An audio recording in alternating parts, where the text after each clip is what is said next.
is his motorbike a complete write-off? How injured is his body? Is anyone else injured around him that he can't see? And are these people standing over me, touching me, do they have my best interests at heart, or are they trying to rob me? The dude hit the deck on his bike, Australian, no helmet, and he refuses a hospital, bleeding from his head.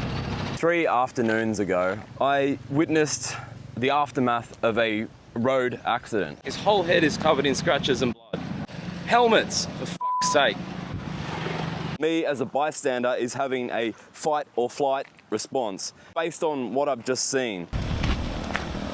And from across the road, I could take the time to collect my thoughts. You really, especially if you're a foreigner here in Thailand, it's not your country. I wanted to make an informed decision before I go getting myself involved in anything that could escalate into something massive. Anyone who's spent any time here will know exactly what I'm talking about. How you feeling now, brother? 10 minutes later, hanging in there? Yeah, the colours come back to you. Before, your hands were real pale, and that was all the blood going to protect your organs. But the big one here. yeah, but not too bad. Yeah, not too bad. But you'll be in shock for the next fucking 4 days. Better go to the hospital. You want some pain meds as well. The lovely Thai people, they put umbrellas around old mate to shield him from the afternoon sun. They've got a fan out, and like a electric fan on him to keep him cool. And they've got a Chinese hand fan to shoo the flies away from him. So, the colours back in his arms. Must have been in some sort of shock. Anyway, I think he's coming back to reality and realises that, yeah, he's going to have to go to hospital and get checked out. At very least, he's going to want some pain relief. At this point, it's probably worth mentioning that the only people on the scene were local Thais. They may look official in the background, but there was no police, there was no paramedics, there was no nurses. That was all just local. The 2 girls leading the charge, doing the most first aid. One was a masseuse that worked in the beauty parlour across the road, and the second person who was doing the most first aid was her friend and customer, a client who said she'd come all the way from Pratumnak, and here they are, these 2 friends found themselves out the front in the street getting their hands bloody. Whack, his head's taken the brunt of the... Crazy fucking thing is there's a helmet hanging on the side of that beautiful Honda. The lady who's doing the most first aid said she only came here from Pratumnak to have a massage at her friend's house, at her friend's business. Okay, good. You're not be friend, right? Sorry, not friend, nah, but I think Australian, same. Oh, Yeah. it's good. I don't know what happened. Don't blame yourself, fucking all good, man. He's been riding along happily, and the next thing he knows, he's lying on the bitumen after just taking a nasty whack to the head. There is a bunch of people around him, touching him, speaking loudly in a foreign language. He's probably wondering, is his motorbike a complete write-off?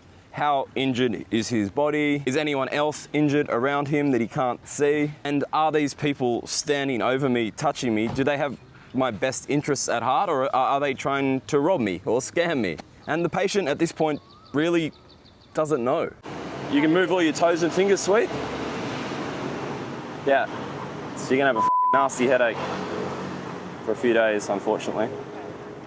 But... Waiting for Adrift. Oh, okay, check. Takes so long. I know. You are so good. I just come from massage. Then I know him now. Yeah, you should get her number on the way out. I can tell he's a knock-around Australian bloke from the accent. He's clearly Australian. He looks tough as nails, but must be feeling fairly vulnerable right now. So I presented him with some comforting words, using some Australian slang, swearing, jargon, even some light-hearted humour, just to let him know that the people here around him are not here to take advantage of him. Everyone here present has his best interests at heart, and they're doing their best to help him. Because I suspect, lying down there like that, it's going to be a pretty confusing time of life, right? Maybe I think the better when you stay here with to talking English, because my English is a little bit. Your English is very good. Not so way. You have some of the best English I've heard in Pattaya. You'll be okay. วันนี้ว่ารถแกยังมีไอ้เนี่ย ไอ้นั่น ไอ้เหล็กตัวเนี้ยช่วยได้เยอะเนี่ย Oh, beautiful bike. ไหลไปไกลไปซ้อม There's barely a scratch. about why Not helmet? No helmet. That's why like this. Hard-headed Australian. I'll just go secure that bike over there. Put it under the shade, eh? Then we can take a test. We can take a test. My pen. This one? Him? แกก็ขังแกอยู่ด้านล่าง ไม่เป็นไร Can just stay. Barely a scratch on that beautiful PCX. Only scratches on the head.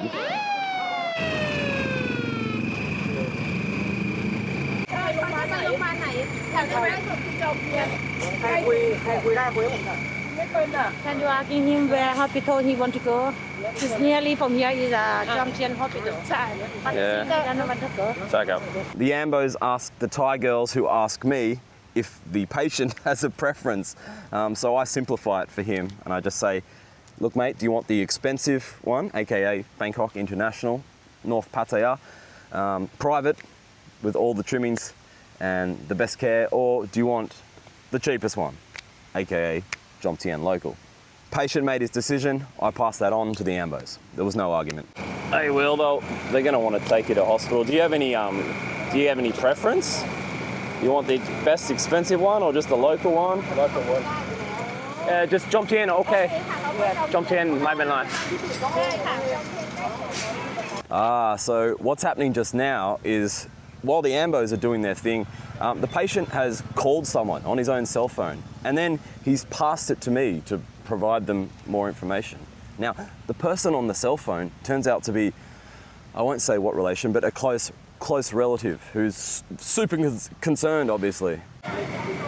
Hey, your mate had a motorbike accident. He's okay? Oh, okay. Where's he? Where are you at? You are? Yeah, okay. All right. No, he's going to be fine. I think he just, I didn't see it, but I caught him on the side of the road here. The Thai people looked after him so well.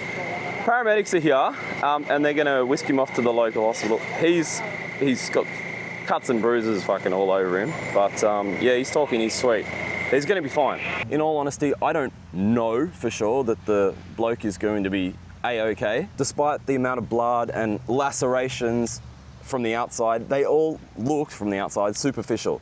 Now, for all I know, there could be massive internal injuries everywhere. But from his cognizant, speech and ability to use memory and call someone, and the lack of arterial bleeding and the fact that he could move all his fingers and toes gave me great hope that he would be okay. I definitely did not want to upset a relative by saying, oh, I don't know how this is going to go out. You better be really worried. That relative is halfway across the world in another country. It's fucking hanging on the side of his motorbike. He might have actually, I don't know, it's hanging on the side of the bike. I put my contact details in his phone and then gave it back to him. He put that in his pocket. Helped throw him in the cart, sort of a three-man job. The Thai girls got his motorcycle keys, handed them to him. He put that in his pocket. So when he left, he had everything that we could send him off with. That's the only bit of damage. Now, I'd hoped to hear back from him within a couple of days, and it's now 3 days, and I've heard nothing. So I went back to the site where we left the Honda motorbike, and it's gone. Downtown South Jomtien on a sunny afternoon at peak hour is not the best place to get an ambulance to. I'm just gonna put his sunnies and hat and shit in the back and make that look like it's locked. No one wants to come back from an accident a couple of days later and find your bloody sunglasses are gone. I hope, best case scenario, this Aussie battler of a bloke bounced out of hospital, went back, picked up his motorcycle and went home like it never happened. I hope. But really at this point there is unfortunately no way of me. Now, I've tried to respect everyone's privacy here as tactfully as possible, but it must be stated 30-minute ambulance response time. It's not bad. It was afternoon peak hour traffic in South Jomtien. They did okay, and when they arrived, the guys were okay. If that rider had sustained just a slightly deeper head wound on impact or any other, minute differences in the circumstance, the outcome could have been so much different, right? I keep thinking to myself, Australians of all people, we know better. We've had road safety ingrained in us from such a young age. We've got such a high level of education in Australia, ultra high level of education regarding road safety. I mean, we learn about the differences in car crash speed and how injured a person could be within each car. We learn that stuff in elementary school, right? Wearing a helmet is excuse the pun, no-brainer.